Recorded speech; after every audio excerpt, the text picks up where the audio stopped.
ស្រឡាញ់គ្នាយូរណាស់ហើយល្មមតែអាចឲ្យអូនដឹងចិត្តបងច្បាំងក្តីស្នេហានេះគ្មានអ្វីអាចមកផ្លាទោះពេលខ្លាំងខឹងគ្នាក៏ដោយ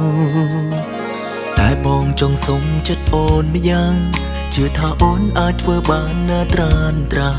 ក្បែរថ្ងៃនេះកុំទៅខ្លាចបែកគ្នាថ្ងៃក្រោយដឹងឬទេវាធ្វើឲ្យខូចអារម្មណ៍នៅក្បែរបងកុំរំលឹកពីរឿងបែកគ្នាអារម្មណ៍ល្អក៏អាចប្រែជាទុកក្រៀមក្រំពេលកំពុងសើចសប្បាយកុំបបួលគ្នាយំរឿងអាក្រក់យកទុកមួយដុំកុំតន់ខ្វល់នៅក្បែរបងកុំរំលឹកពីរឿងបែកគ្នាឬថ្ងៃស្អែកចាំគិតថ្ងៃស្អែកណាបើបើបេះដូងយើងនៅតែស្មងគឺវាគ្មានផ្លូវអូនកុំសោកសៅគ្មានអ្វីត្រូវព្រួយ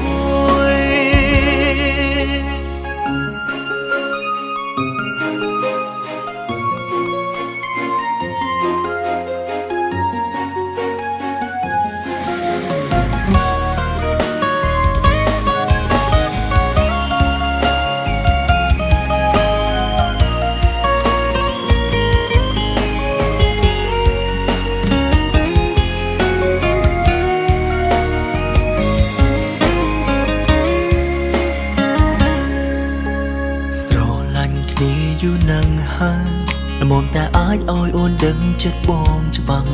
ក្តីស្នេហានេះគ្មានអ្វីអាចមកផ្លាទោះពេលខ្លាំងខឹងគ្នាក៏ដោយតែបងចង់សុំចិត្តអូនម្យ៉ាងជឿថាអូនអាចធ្វើបានណាត្រានត្រា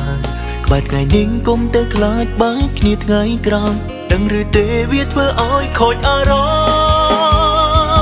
ណ៍នៅក្បែរបងកុំរំលឹកពីរឿងបែកគ្នាអារម្មណ៍ល្អក៏អាចប្រែជាទុកក្រៀមក្រំពេលកំពុងសើចសប្បាយកុំបបួលគ្នាយំឬអាក្រក់យកទុកមួយដុំកុំតន់ខ្វល់នៅក្បែរបងកុំរំលឹកពីរឿងបែកគ្នាឬថ្ងៃស្អែកចាំគិតថ្ងៃស្អែកណាបើបេះដូងយើងនៅតែស្មងគឺវាគ្មានផ្លូវអូនកុំសោកសៅគ្មានអ្វីត្រូវព្រួយនៅក្បែរបងកុំរំលឹកពីរឿងបែកគ្នាអារម្មណ៍ល្អក៏អាចប្រែជាទុកក្រៀមក្រំពេលកំពុងសើចសប្បាយកុំបបួលគ្នាយំរឿងអាក្រក់យកទុកមួយដុំកុំតន់ខ្វល់នៅក្បែរបងកុំរំលឹកពីរឿងបែកគ្នាឬថ្ងៃស្អែកចាំគិតថ្ងៃស្អែកណាបើបេះដូងយើងនៅតែស្មងគឺវាគ្មានផ្លូវអូនកុំសោកសៅគ្មានអ្វីត្រូវ